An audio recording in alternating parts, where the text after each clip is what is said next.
Hello and welcome to the championship circus.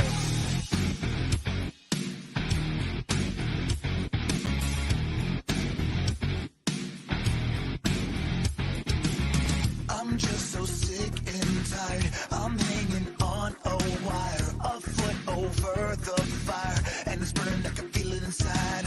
Done with the same cliche, done with the day after day. There's got to be a way. Now is the time to break the tie. I'll live, I'll die for what is wrong and what is right. I'll take the pain for all the ones without a name. To be invincible, we'll be invincible. To be invincible, we'll be invincible.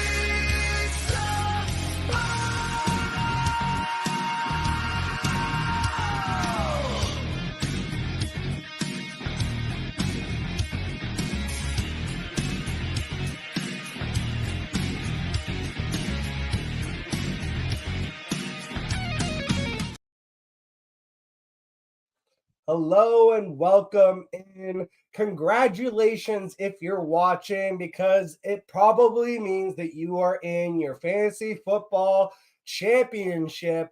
And today, oh man, it comes down all to today. There is no Monday matchup. So Sunday night, it's final. We will know who will be crowned fantasy football champions in all of our leagues. I'll be taking questions. Go ahead, drop your questions in the comments. But we're going to start off with Fantasy Football Advice Network. Right off the bat, we got a heavy one. Jamar Chase or Puka Nacua. This is a really tough one for me. I think Jamar Chase is more questionable in a true game time decision from what I was reading on that. It seems like he's going to basically give it a go in warm-ups and they're going to decide from there. The fact that they're not necessarily competing for anything kind of scares me, whereas Puka Nacua is probable. I like the matchup, and they're still fighting for a playoff spot, are the Rams, like a legitimate one. I think they could maybe sneak in and upset some people. So I think I'm going to roll with Puka Nacua there. It's been hard to ignore him. Start one, Mahomes, Stroud, or Stafford. I feel like you got to keep rolling with Stafford right now. I have Mahomes, Kelsey going in my championship this week. I wish I felt better about it. Now I was reading a report that they're going to simplify the offense apparently and maybe go back to basics, which is good. That was something I had been concerned about, watching Travis Kelsey try to make one-handed catches when he should be using his fundamentals. And that's normally something even the one-handers he can bring in, but it's like he's trying to do it when he doesn't need to. Maybe it's a little bit of showing off. Maybe it's, again, the fact that he's taken just the slightest of steps back. But for the most part, I'm still starting Mahomes. But right now, I mean, if I had Stafford and it was single quarterback, I think I would go with Stafford. Stroud's the outlier for me where I don't like the matchup. In the comments, already we got my guy Raphael Quinton. Herbert, so I'm assuming Khalil Herbert or Noah Brown. Oof. Yeah, I mean, even though Deonta Foreman is going to be back, I think they are going to roll with Khalil Herbert as the primary. And Noah Brown is very hit or miss. Let's just check in, especially like with Nico Collins, who he's available. Let's just check in on Noah Brown and see. Excuse me if I'm sniffling because I am still fighting a fever. I'm going to be cutting this show short, only 30 minutes today. Yeah, Noah Brown like completely disappeared on you last week. Still had 7 targets, but only 3 for 38. The week before had the 8 for 82 game and a tutty, but that was also coming off 2 straight gooses after the injury. It's championship week. Here's the thing. So I love when we have a couple games to decide. If I just need pure upside. The other guy had CeeDee Lamb last night, which my opponent had CeeDee Lamb. I would be freaking out more if I did not have Amon-Ra St. Brown and Jerome Ford. But if I'm looking for upside, then I think I would go with Noah Brown. But if I want the safe floor, I think Khalil Herbert is going to get the starting carries. I think he's going to get about 15 carries, and maybe he gets the tutty and has a better game than Noah Brown ultimately. But if you need like the spike week, then yeah, maybe go with Noah Brown. But if it's pure floor you're looking for, I might still roll with Khalil Herbert. And he said a little Swift in him and Stroud back. Yeah, I know Stroud's back. It's still, again, for me, Noah Brown is the spike play and Khalil Herbert is the floor play. And with 2 games down, if you were facing Flacco and Jerome Ford and Brown's defense, or Amon-Ra St. Brown or CeeDee Lamb, or David Montgomery even had a good game. All of those players, like if multiple of those guys are in your opponent's lineup and you're already down big, yeah, I would probably go with the spike potential of Noah Brown. To me, he has more upside exclusively than Khalil Herbert. Sorry, I blanked there on for a second because this next question also involving Noah Brown. Flex PPR, choose one. I can't even believe you're in a championship with these 3 players, but Calvin Ridley, Noah Brown, Gabe Davis. That's really tough. This is a situation where I think I'm gonna actually go with. Oh man, I want to be able to go with Calvin Ridley, but it's CJ Beathard is going to be playing for the Jags, and I think they're going to run the shit out of the ball on the Panthers defense. I am not super enthused about Calvin Ridley today. I think Noah Brown is the play. He had the 7 targets last week, had the good game the week before. Stroud is back. Maybe they pay more attention to Nico Collins. It's a little bit of a ballsy play. I think I would actually go with Noah Brown over Calvin Ridley. The one I cannot trust in any capacity is Gabe Davis. Goose Davis, just you never know when that's going to happen. Pollard too was a killer yesterday. So if you have 20 Pollard, that's again situation I'm looking for upside. I might go with, you know what though? Beathard is the type to just super pinpoint that primary passer. I think if I was hoping for the double tutty game, I would actually go with Calvin Ridley. But I feel like Noah Brown is the actual. It feels like he's going to be the play. And speaking of feelings, obviously, just whatever I'm saying, whatever any fantasy analyst says, if you feel it in your guts, or like a lot of these fantasy analysts love that Jackie the Will Ferrell bit where it's like I feel it in my plums. If you just feel it, you need to go with that above anything else. And I have just a weird feeling. Maybe it's a little bit of wish casting. I think Zeke is going to have a bad game.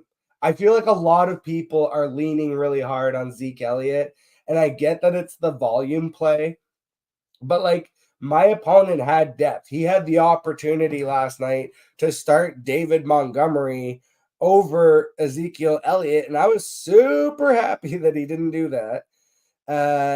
So it's just maybe I'm just the one again that just doesn't see it. I think Buffalo's defense has played better as of late.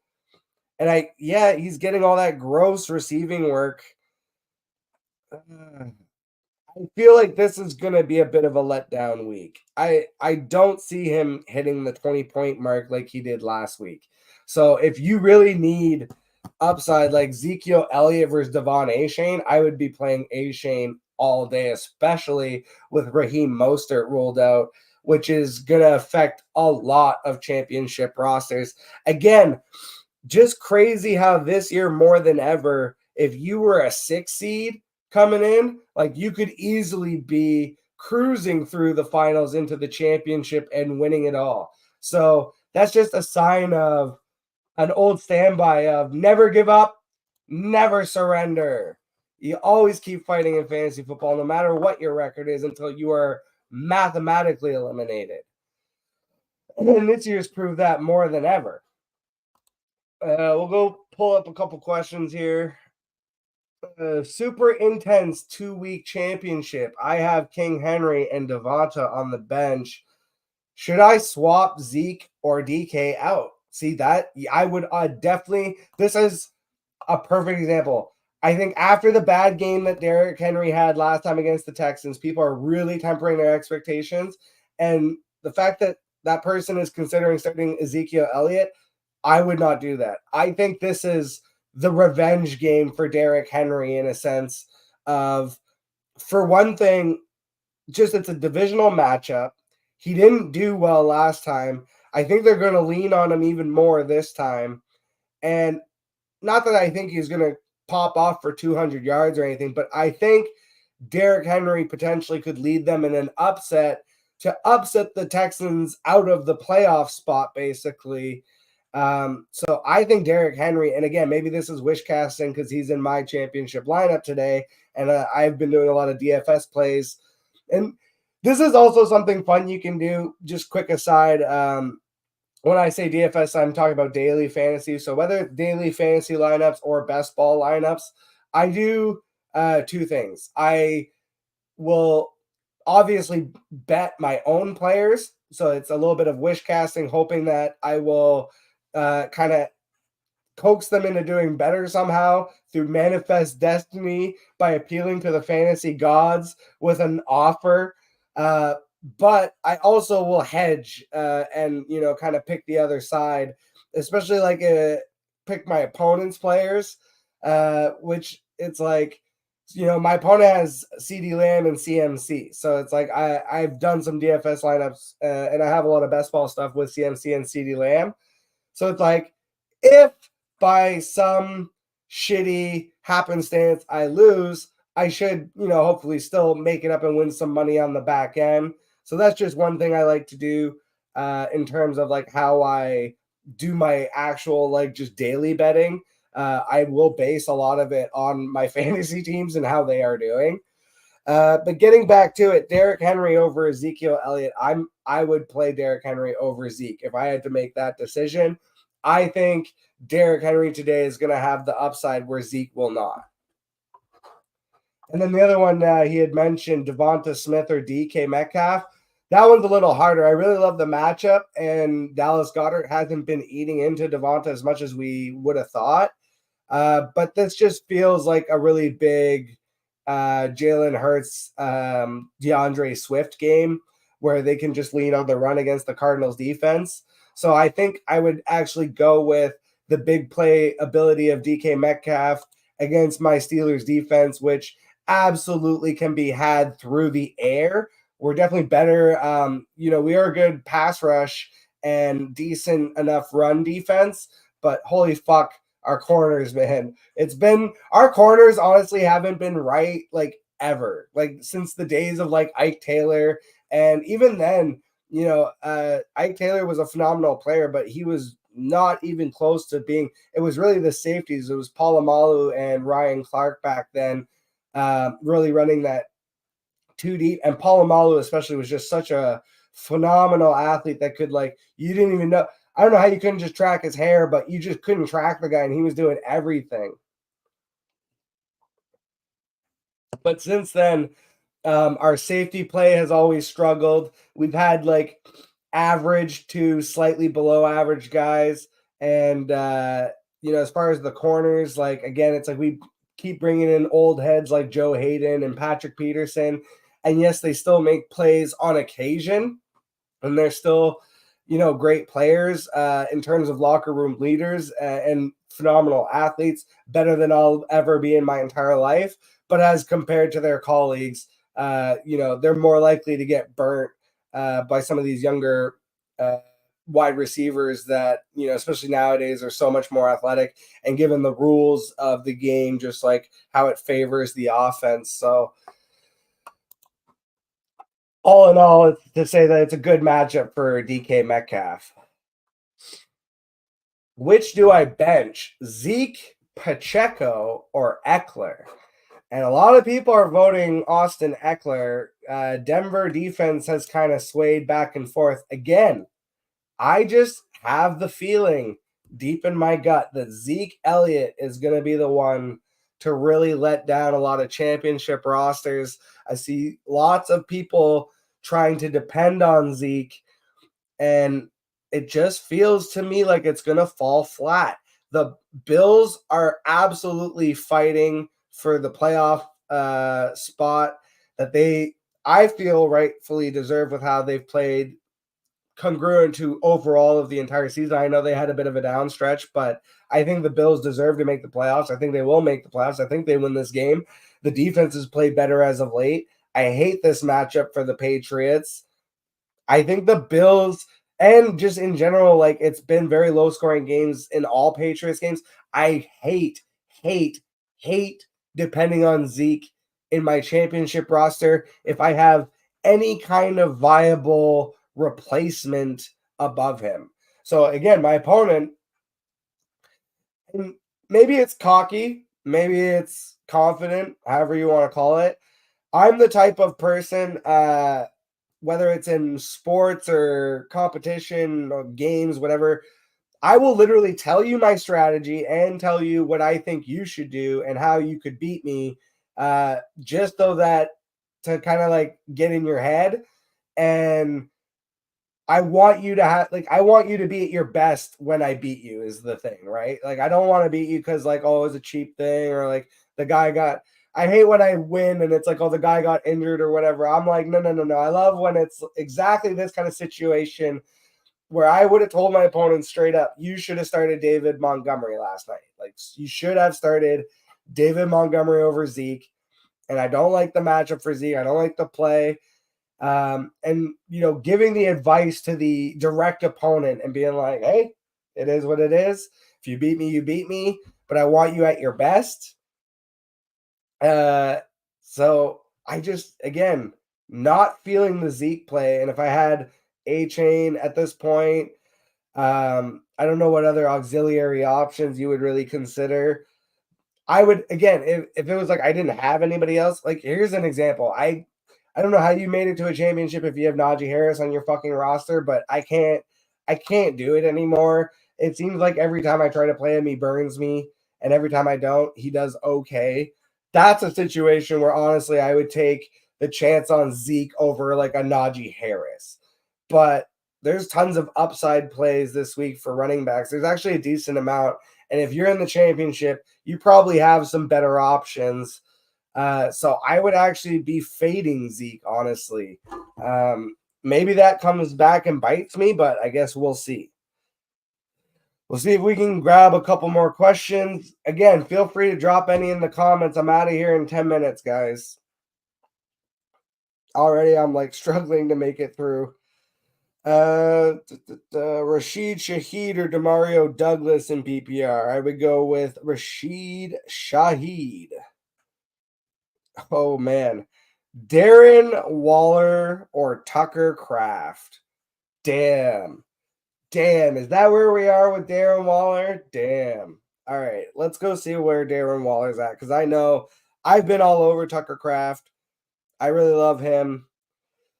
Out of the draft, like coming out of the draft, he profiled, so basically him and Luke Musgrave, and I almost said Hayden Hurst. Luke Musgrave and Tucker Kraft profiled like Hayden Hurst and Mark Andrews, with Luke Musgrave being the one compared to Hayden Hurst and Tucker Kraft being compared to Mark Andrews.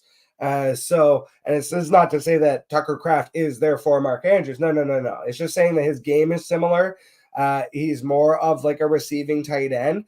And so I thought that given the chance to succeed that he would, and he has 4 tight ends. Darren Waller with 6 and 5 targets. Now it is going to be Tyrod Taylor today. Favorable matchup against the Rams. The thing about Tucker Kraft is it's a very baseline 8 points and a bad matchup. Some of the receivers are back. He's basically had 4 for 60 for 3 straight weeks. It's 4 for 64, 4 for 57, 4 for 60. 3 straight weeks. He's got 1 tutty in there. It's a baseline floor play, but given that it's championship week, and if you're facing, again, any kind of upside battle to win your championship, I think I'm just eating it. I'm throwing Darren Waller in, and I'm just hoping for the best.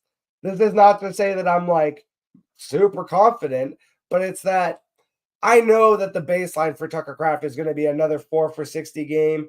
It would be pretty shocking if he just like suddenly exploded for like 7 for 100 and a tutty. I expect 4 for 60. Maybe he gets the tutty, and that would actually make him a top 10 tight end because that's how bad tight ends usually are. But I think you probably go with Darren Waller there. Oh, that doesn't feel good though. Let's see here.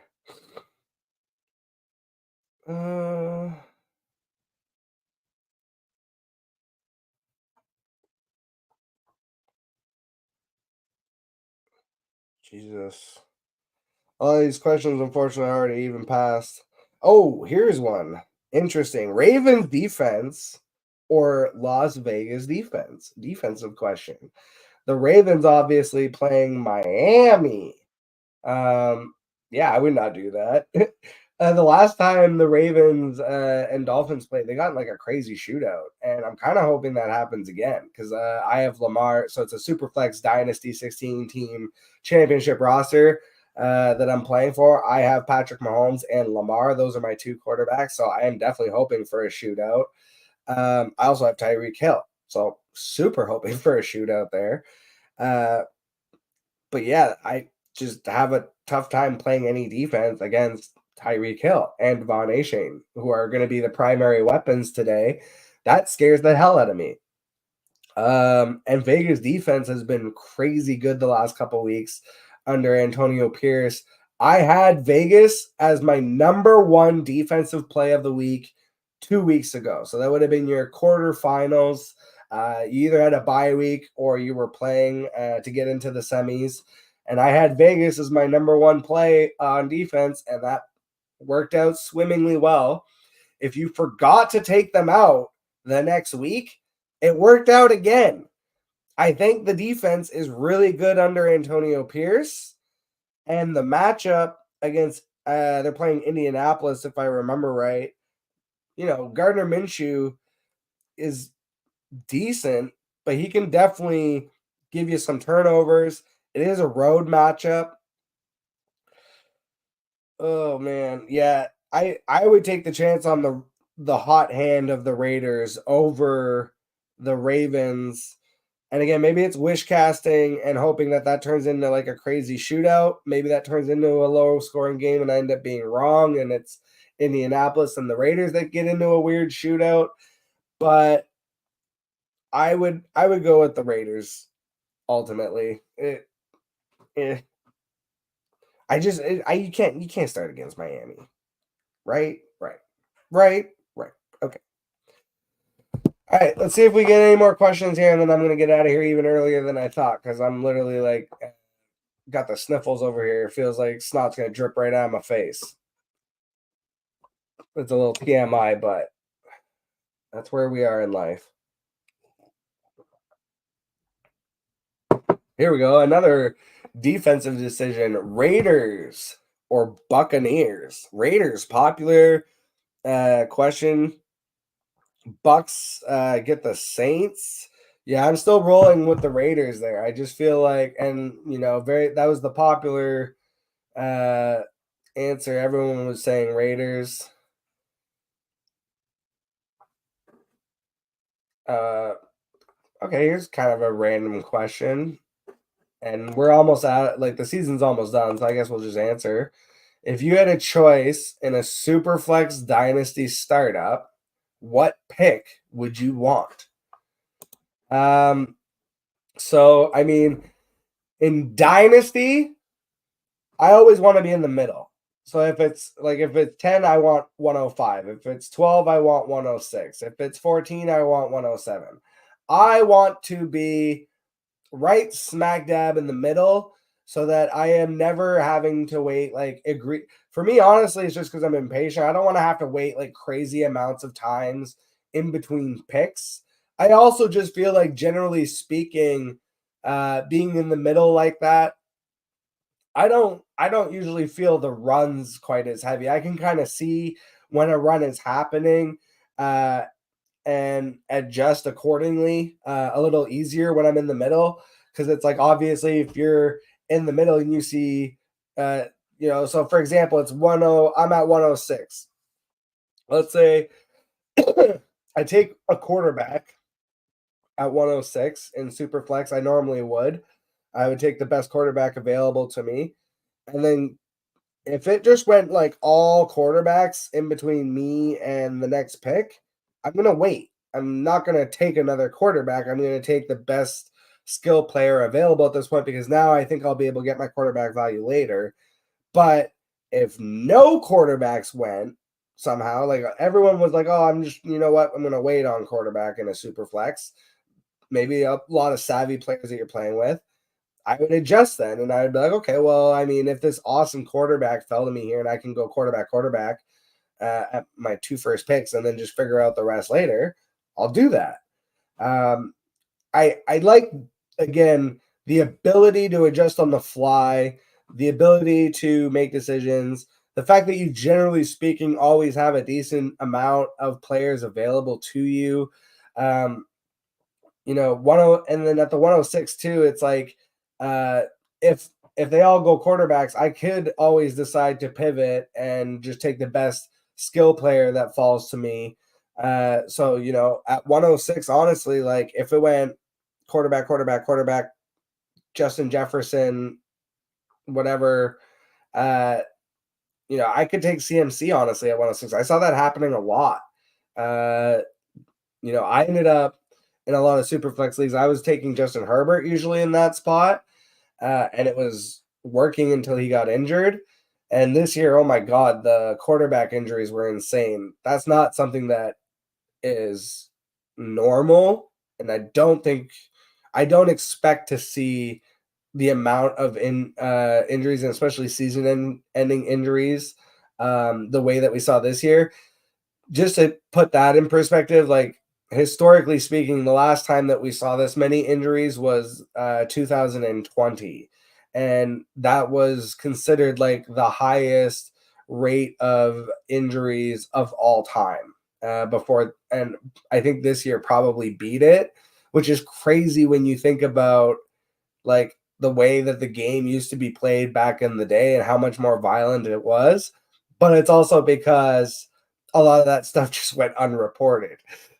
So it was like the wild wild west back then. All right, we'll see if we'll pull. We actually did make the full 30 minutes. Oh, I'm still struggling, but we'll get through here. Let's see. Here we go. Zeke, George Pickens, Jaden Reed. Who is the best flex play? I would go with, oh my fuck. You know what? I would go with George Pickens. Okay, here's where I'm at. If Zeke is the safest play, if you are in a situation where it's like you are the CD Lamb manager and you're just looking for the floor, that's where I would go Zeke. But if you are facing CD Lamb or you're already down big, that's where I would go with George Pickens. I don't think he's going to have a monster, Randy Moss week like he did last week. That would kind of surprise me. I do think he's going to have a little more upside, though, and maybe catches a long bomb or a touchdown. Again, it's the pure upside play to me is George Pickens. The floor play is Ezekiel Elliott. But again, just the last thing I'll say here is I just have a bad feeling about Zeke. So if you're really depending on him in your fantasy championships and you have any kind of reasonable pivot. And when I say reasonable, I mean like a solid player. Like, again, let me pull up my opponent here just one more time.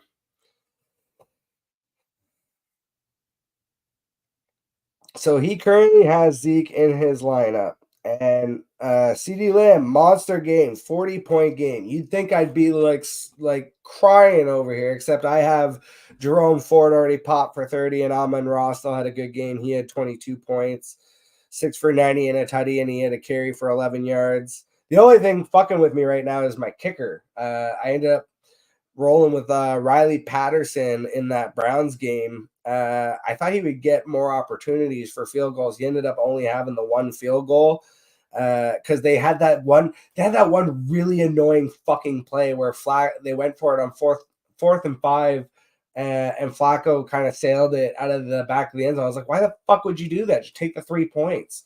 And also, like, obviously I wanted those points.